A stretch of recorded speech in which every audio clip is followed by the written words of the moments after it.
I am. Blessed. Set apart. Adopted. Given new life. I am chosen. Redeemed. Forgiven. Reconciled. Holy.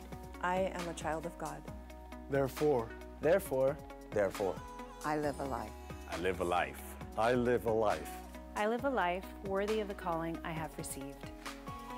Do you? Do you Speak truth. be humble? Gentle. Patient. Forgive others. Build unity. Be kind. Compassionate. Full of thankfulness. Build others up. Walk in the way of love. Serve wholeheartedly.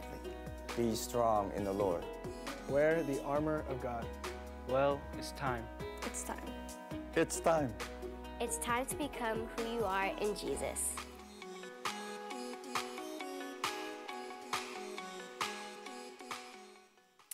Well, good morning, everyone. My name is Rachel Lohman. I'm one of the associate pastors here at New Life, and welcome if you're new with us or joining us online. We are continuing in our book of Ephesians, and we're just a couple messages away from wrapping that up. And what I love about this letter that Paul wrote to the church at Ephesus is that it's filled with really practical instruction on what it means to live life as a follower of Jesus. And so what Paul's done in the last section of this letter that we've looked at is he's really zeroed in on what is referred to as the household code. That's what we've seen in our prior two messages, and that's what we're looking at today. And within this household code, it's really, what is social protocol, what is order, what is best for society and the family in that way. And Paul really zeroes in on the relationships within the household code. And that might kind of seem like a no-brainer, like wouldn't people know how relationships work in what was normal in society, especially adults? Paul's writing this letter to mostly adults. But as we know today, we still don't really know how to figure out relationships. So that's what Paul is looking at. And more specifically, because followers of Jesus are called to have marked differences in the way that they carry out these very everyday, normal relationships. And so what we've seen is some pretty radical stuff so far. Like, Paul is telling everybody to submit to one another, peer to peer, in a society where submitting to the highest levels of authority was all that mattered. It was very hierarchical as a society. We've seen that he said that husbands are called to love their wives sacrificially, that wives are called to honor and respect and submit to their husbands, that children are called to submit to their parents, but on the flip, that parents are to raise their children in ways that don't exasperate their kids. And what we're going to look at today is the last relationship of the household code, which is how slaves are to interact with their masters. And really living all of this out, no matter the relationship, maintaining the level of submission and honor and respect that Paul is calling us to do, both for the first century audience who read this and for us today. I really think that all of this is only possible insofar as we have the model of Jesus to follow. Because Jesus is the ultimate example of submission to the Father. That's why we have the miracle of the cross. And so without that example of true honor and respect and submission to be our daily fuel, living this out is just sort of behavior modification or moralism. Like, oh, let's try to be nicer. I'm going to try to be less selfish for the next 30 days. We don't really need Jesus to do that. And as some of you know who have set, New Year's resolutions before, it's really hard to maintain those and to sustain those, because it's not coming from the heart, it's just modifying surface level behavior. And so what Paul is calling us to is not just to modify behaviors on the surface level of the way that we treat one another. He's really saying, no, I want this change and this honor and this service to come from your heart. He's calling us to a radical way to live out our relationships so that every single relationship that you and I are in reflects the good news of Jesus. Now, wouldn't that be a radical message to the world around us? So I have to admit, I was a little bit apprehensive about this text This is a text that has been controversial. It's been misused. It's been abused to promote slavery back in American history, even so much as to argue by some that slavery is biblical. And I want to say two things about that. The first being that is absolutely not what Paul is arguing for here. And secondly, and most importantly, if this passage has caused you or your family or your heritage any sort of hurt or questioning, like, how could I serve a God who would have something like this in the scriptures? I'm so sorry for that pain and for that hurt.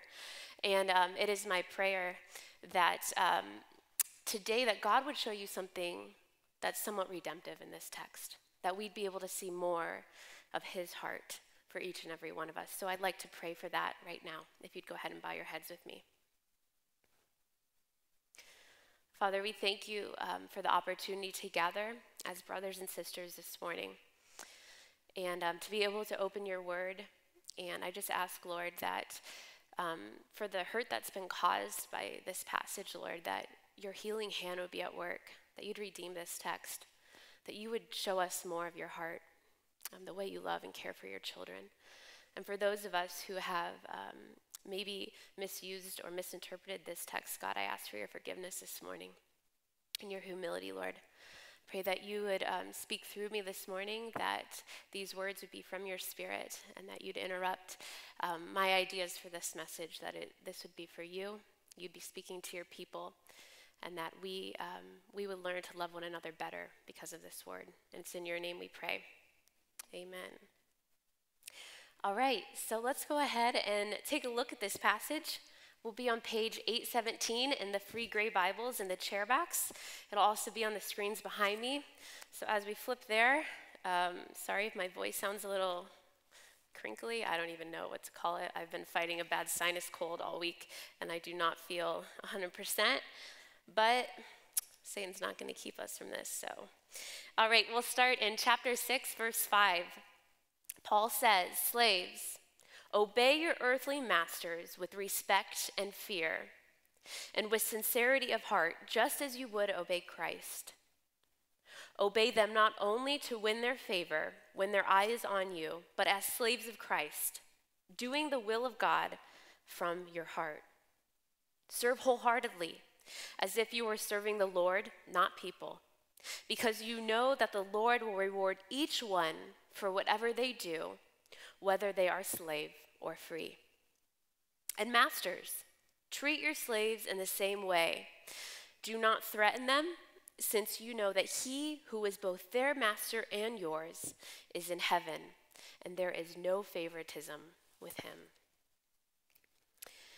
So I think that maybe one of the biggest barriers to us really understanding this text, or why we are quick to dismiss it, is because we assume that slavery, as Paul talks about it here in the first century Roman world, is the same as how we know it in American history. And actually, what I found fascinating in my research on this is just how different slavery was in the first century world versus the 18th and 19th century here in America. So I just wanted to highlight some of the main differences. First one being that race played no factor. One's race didn't automatically make them a slave or make them a master. In fact, it's thought that in the first century, there were slaves from every country and nationality. In fact, slaves would often get into that position as prisoners of war. And so they represented pretty much every ethnic group. The second difference is that slaves were often educated, and sometimes more than their masters were. And slaves did not just work physical labor jobs, they held positions of social responsibility. They were doctor's assistants, secretaries, sea captains, accountants, and so there wasn't this hierarchy of levels of work, if that makes sense. They had social responsibility. And third, Caesar Augustus, who was the Roman emperor, had put a law into place that gave slaves their emancipation at the age of 30. And furthermore, on top of that, slave masters or owners would give their slaves what was called a peculium, which is sort of like a bonus or reward when they worked hard and they did a job well done. And they could actually purchase their freedom before the age of 30 with that money. And so, unlike slavery in the New World, emancipation was the natural trajectory in the slave system. They knew that by the age of 30, they were going to enter the regular workforce. And lastly, when slaves were freed, they received Roman citizenship immediately. And they were seen as peer to peer with everyone in society, even their former masters. And so we see that slavery was much different then. But hear me loud and clear. I mean, none of these factors justify slavery as an institution. So I definitely want to make that clear. But I think it's just really important that we are able to recognize the world in which Paul is writing this. Because it could be a really common question to ask. Well, you know, why doesn't Paul go further in this text? Why doesn't he demand slavery to be abolished? Why isn't he thinking like we would think? And what scholars have kind of concluded in that is that because slavery was so much a part of the economic system and of that culture, it would be hard for Paul to remove himself, to transcend that culture, and to be thinking as a 21st century person where abolition was part of our history. I mean, Paul is simply trying to reform an existing relationship within the empire-wide socioeconomic structure of Rome. And so it would be virtually unrealistic for us to assume that Paul could imagine a world without slavery, as crazy as that sounds to us. I love what one New Testament scholar, N.T. Wright, said about this. He said that Paul could no more envision a world without slavery than we could imagine a world today without electricity. And so, because there are limitations to Paul's worldview, it makes sense then that he focuses on transforming this system and working within that to call followers of Jesus to live these existing relationships out in a different way. And as we've seen be a theme for Paul so far, the way that he does that is pretty radical for that time. And here's how. So there are 5 verses in this passage. It's relatively short. Paul spends the first 4 verses speaking directly to the slaves, which in that culture never happened. Slaves were never addressed first because they were the subordinate group in that relationship, just like children were, just like wives were and women were. And we see that the way that Paul has laid out these last 3 sections of the household code, he addresses the subordinate group, the group that society has marginalized first. And what's even more fascinating is that in this passage, Paul spends 4/5 of it talking directly to the slaves. And he only speaks 1 verse to the masters, which, again, that didn't happen in that time. Nobody had ever given instruction to the slaves or spoken to their situation directly. Instruction was only given to the masters. And so, with that in mind, let's take a look at this verse by verse, starting back in verse 5. Paul says, "Slaves, obey your earthly masters with respect and fear, and with sincerity of heart, just as you would obey Christ." Now that is a pretty steep command, to obey my earthly master just as I would Christ. And what we have to know about that time is that it was a common practice for masters to use fear tactics towards their slaves. It was thought to produce the greatest level of loyalty. So, they were full of threats. That was the premise of their relationship, their discipline. And so what Paul is saying here is he's saying, hey, you are now children of God. You are set free from the bondage of human intimidation. You don't have to live under the fear of threats that other humans are making to you. And that doesn't mean that Paul is saying to completely disrespect masters. That's not what he's saying. But what he is saying here is that He's telling the slaves that their earthly masters are not their ultimate masters. And rather, Paul says that they are enslaved to Christ, which is a way that Paul refers to himself many times throughout the New Testament. And so within that perspective, thinking of, okay, I'm really serving God in all of this, but I'm just going to live this out through serving the person who's in authority above me. Paul's calling them to do that in a way that is filled with respect. Again, I wonder, how is that really possible? Especially if you are receiving this instruction for the first time, to go above and beyond what was asked of you in that circumstance. And Paul answers in verse 6, he says, because they are slaves to Christ, he says, obey them not only to win their favor when their eye is on you, but as slaves of Christ, doing the will of God from your heart. So what does it mean to be a slave to Christ? When I hear that term, it still feels kind of like restricting and demeaning or not very fun. What Paul is doing here is he's using a word that everyone in that culture was very familiar with to ask a deeper question. He's saying, who are you really enslaved to? What are you really working for? Who truly is your master? Because we are all enslaved to something, whether we realize it or not.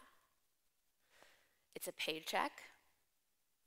It's social clout. It's getting a promotion. It's an addiction. It's a relationship. It's approval from others. Some of you might be enslaved to Pokemon Go. Thankfully, Mark is a little bit over that now. We all are a slave to something.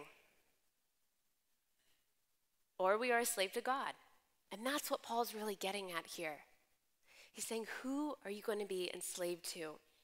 Because when we are a slave to Christ, the one that we are truly serving with our lives, that changes everything.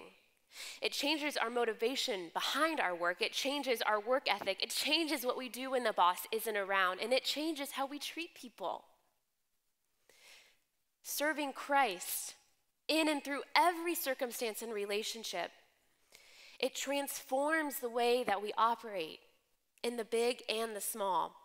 And that's why Paul is saying here, don't just obey your earthly masters when they're looking, trying to win their favor, what we would call brown-nosing or people-pleasing.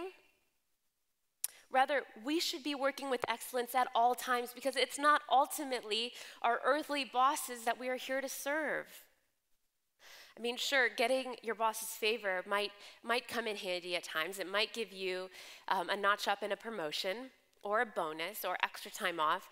But if that is your sole motivation behind your work, it's somewhat shallow and superficial. And it won't allow you to work wholeheartedly all the time. You'll work half-heartedly. And another translation of this verse puts it this way: servants, respectfully obey your earthly masters, but always with an eye to obeying the real master, Christ. Don't just do what you have to do to get by, and work with a smile on your face, keeping in mind that no matter who is giving the orders, you're really serving God. Wow. That can reframe some stuff. And this concept of serving wholeheartedly, we've heard this word a couple of times in this passage. It literally means serving from the soul, with zeal, with enthusiasm, with passion. And I just wonder, how many of your coworkers would describe your attitude at work like that? I'd venture to guess that some of us, myself included, wonder, how is that even possible? We have bad days and work drains us, and there are problems from our personal lives that carry over. How is it really possible to work wholeheartedly with zeal and enthusiasm? I would say that it is impossible to do without a relationship with Jesus. because then we're just operating out of moralism. We're changing our behavior. An atheist could do that. Any religion could do that. You don't need Jesus to live that out. But you also won't be in a heart posture to be able to serve wholeheartedly, no matter the circumstance, without the example of one who has sacrificially given up his life for each of us, who has humbled himself to serve the least of these. And Paul's final point here to the slaves is probably one of the most subversive things I think about following Jesus in general. He's saying that the playing field is leveled, that the last are put first, that the social norms are thrown out. It is the upside down kingdom. There is no favoritism with God. And so in verse 7, we read that we are to serve wholeheartedly as if we were serving the Lord and not people, because you know that the Lord will reward each one for whatever good they do, whether they are slave or free. And see, what Paul's doing here is he's giving an eternal perspective to guide living for present conditions. He's saying that all of you will one day be present before God, whether you are a slave or whether you are free, whether you are a boss or a supervisor or whether you're an employee. All will be judged and held accountable for the way that you've worked, for the way that you've treated other people. And there will be no favoritism carried over from what you've accomplished here on earth. I mean, fancy titles, they're not going to transfer. Bank accounts aren't going to transfer. All will be seen as fellow servants unto the Lord, and God is concerned about our heart. And because of this, Paul gives his last instruction then to the slave masters. In verse 9, he says, "Masters, you are to treat your slaves in the same way. Do not threaten them, since you know that he who is both their master and yours is in heaven, and there is no favoritism with him." This would have been outrageous to read in that time, both for the master to read this and for the slave to read this. Because no one had ever said such a thing at that time. I mean, threats, that is what was used. Why would Paul go in and upset what was already working in this system, so to speak? He's saying that masters are to treat their slaves with respect and not threats, because their earthly status of authority does not elevate them in God's eyes. Both slave and master's actions are to be governed by their master in heaven. So Paul tells both boss and employee, both slave and master, to change their audience, who they are really working for. And that got me thinking about, how we all are working for an audience. We all do. Some of us, our audience is our parents, who maybe told you that you could never succeed in a certain career, or that you had to follow the same path, the path that they did or the path that they wished they would have. And so you are striving to perform and to work hard to please them. Some of you, your audience is your spouse, who just wants the security of your paycheck. Some of you, you're striving to impress your coworkers. Some of you, it's your boss. You just want to be number one in their eyes. And some of us are driven in our work to measure up to our own standards of perfection. And I'm not docking working hard. I'm just saying, what's the motivation? Who's the audience that you're really working for? As followers of Jesus, we have an audience of one, and that is our Heavenly Father. And when we can reframe our work in that way, that can give us joy and purpose in our work, and that will actually free us up to enjoy our work, which I know sounds crazy. Work is still work.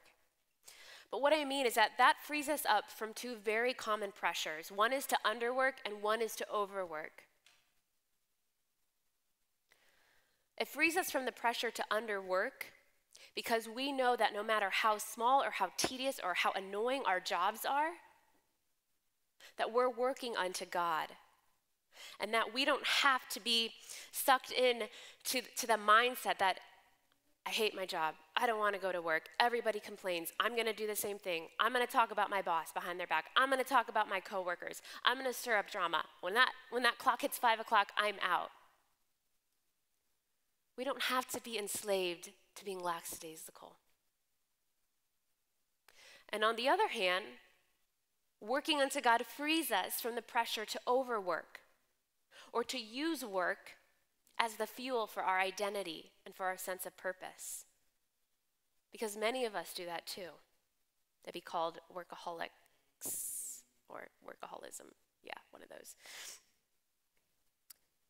Either way, we are using work to fulfill a role in our lives that only God can.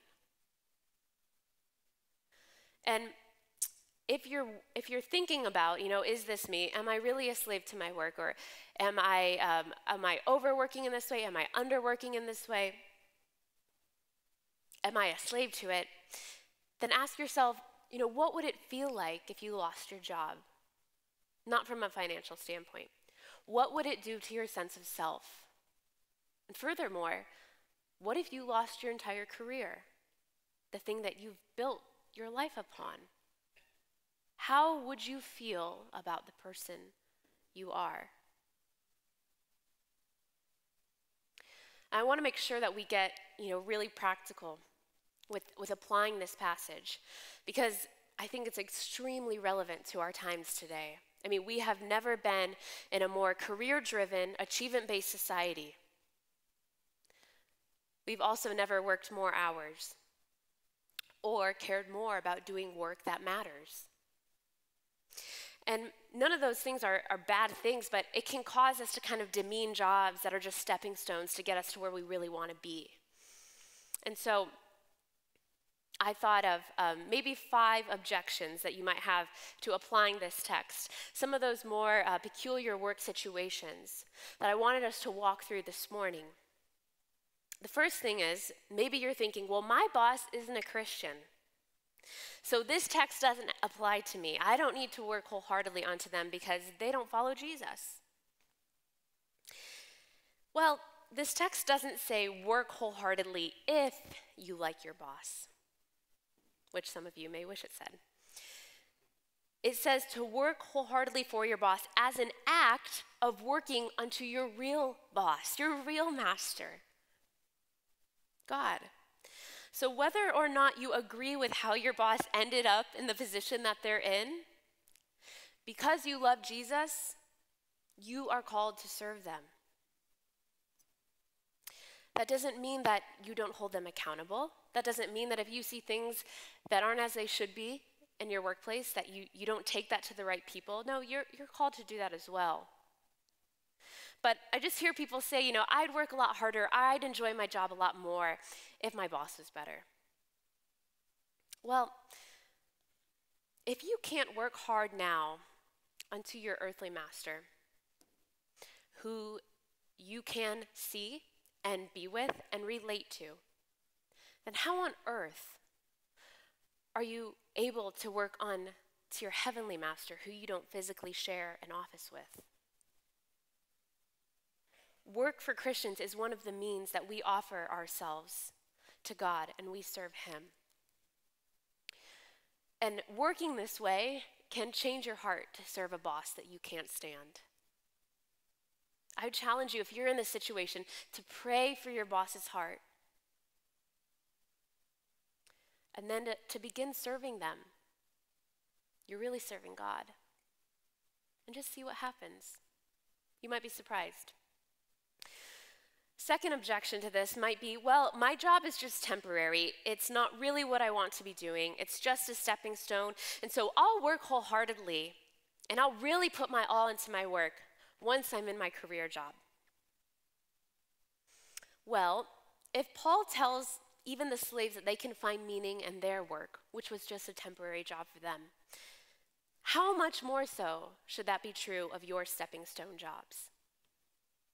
I mean, I have had some of the most meaningful experiences and most character reforming seasons of my life in jobs that were just temporary. And it was also really humbling for me in those seasons of temporary work, because people always ask you, okay, hey, what's your name? Oh, what do you do for work? To have to tell them what you do. And if it's something that you're not exactly, I don't want to say proud of, but it's not your career job, you're stuck with saying things like, yeah, I wait tables at the Cheesecake Factory. And you'll realize real quick that your identity cannot be built upon that answer. I learned that for 4 years, answering that to people, but knowing in my head that doesn't define me.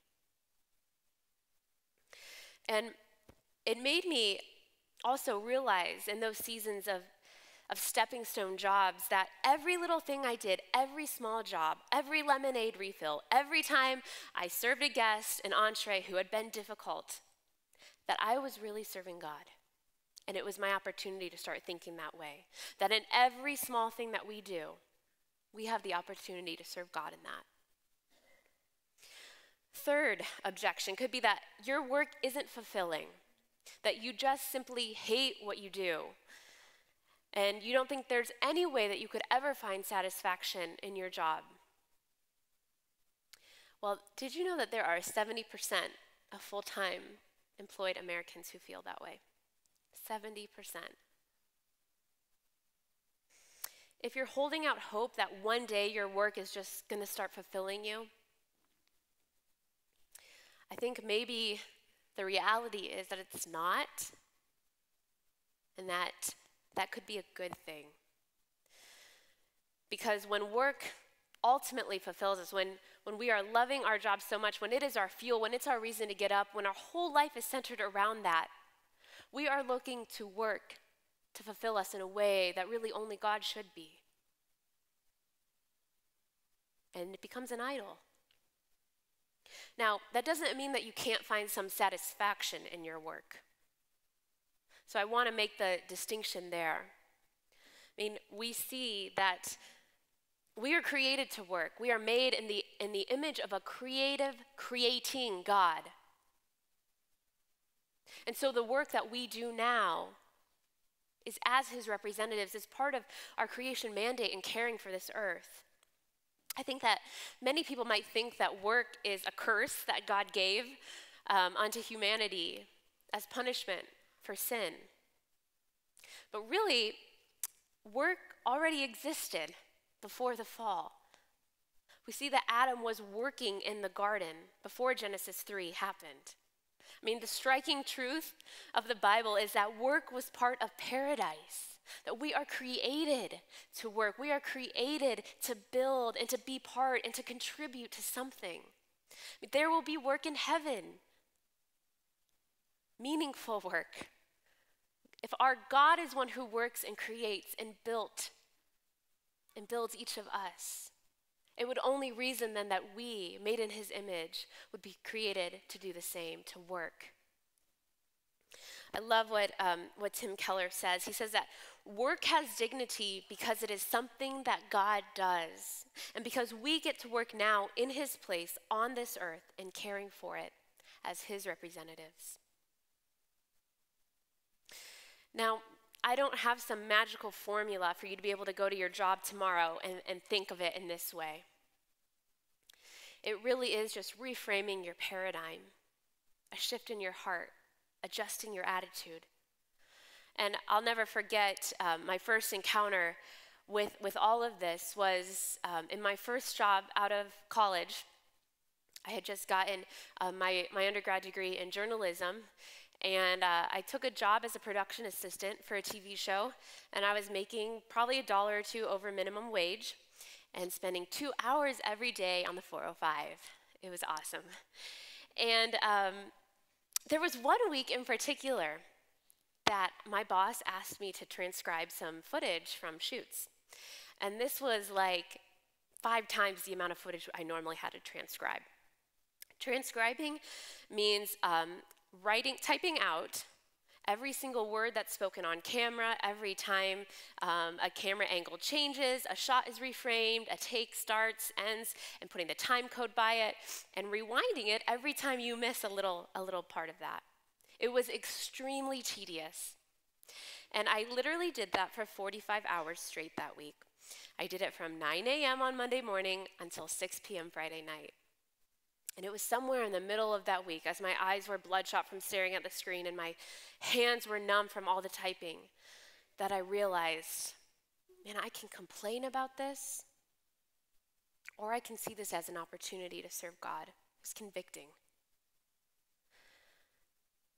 And I realized that then, that even in this small, tedious thing, that this was only going to make a difference to probably one person, the editor. And I was spending my whole week doing this. But the way that I served with my heart, even in that little task, it could be an act of serving and loving God. And I was in an office where I was the only one following Jesus, and people knew that.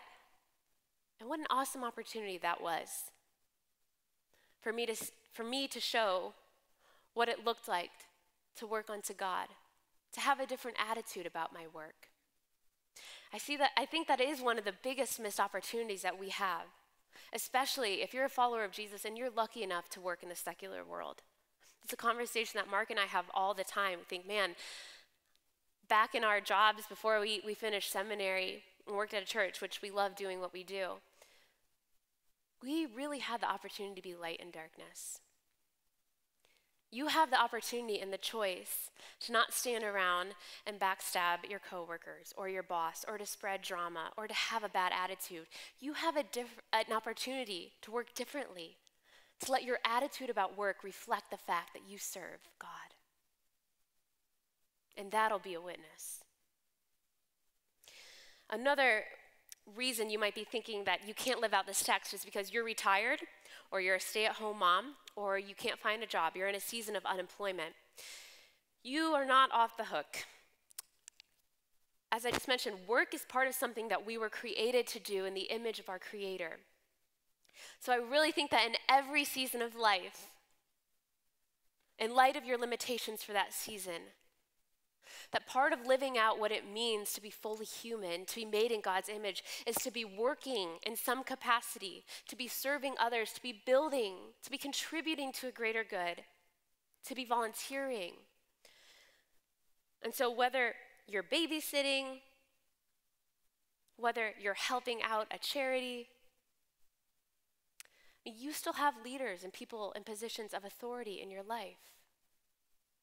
Your volunteer team leaders, the leaders at your church, whoever it is, are you serving them wholeheartedly? And if you are a boss or a supervisor, are you treating your employees the way that Jesus has treated you? With grace and with forgiveness? Are you leading out of humility, knowing that you are still serving God, even as an appointed leader? And if you don't have a boss, if you don't have a supervisor, if you are an entrepreneur, you're even held to a position of more accountability because it's just you and God. Are you serving your clients wholeheartedly?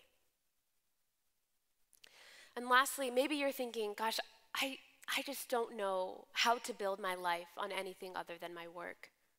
You recognize that you are way too far down the road, that your career is your everything, and you feel stuck, and you feel hopeless. I am sorry if you're in that position. You're going to have to make some sort of a change because your crash is inevitable. Whether it's from burnout or identity crisis or job loss or retirement, work one day is not going to be able to fulfill you and to give you your identity like it is now. And when you arrive at heaven's gates, when your work accolades aren't going to be there, who will you be then? When you work unto God, it frees you up to do your best work. It's only then that you can be in a position to receive criticism without it crushing you. And it's only when we work unto God that we can receive praise and accolades without it inflating our egos. Working unto God frees us up to do our best work. And if you're feeling like you don't know how to work another way, I'd like you to consider this: that Jesus is the only way, the best way, that you can be set free from your enslavement to work. See, we read in the Old Testament that God tells his people, Israel, he says, I am the Lord your God who brought you out of Egypt, out of slavery and into freedom. This exodus from slavery to freedom is really the meta-narrative of the gospel. This is the theme of Scripture. That God desires to take his people out of captivity, whatever it is that holds you captive. Your work, your identity, your paycheck, your people-pleasing, and desires to bring you into true freedom.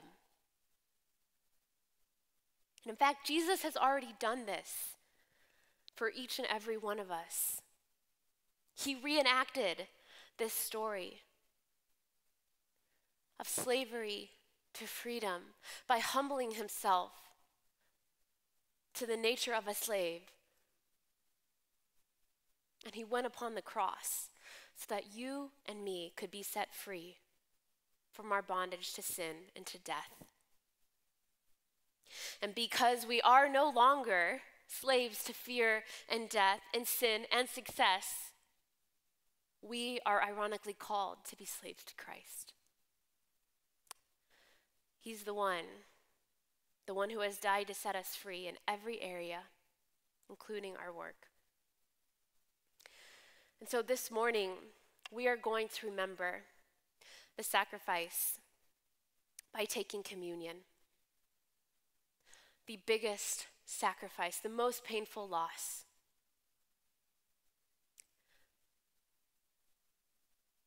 But yet still, God gave his only Son that you and me would have new life, forgiveness of sins, and new identity as children of God.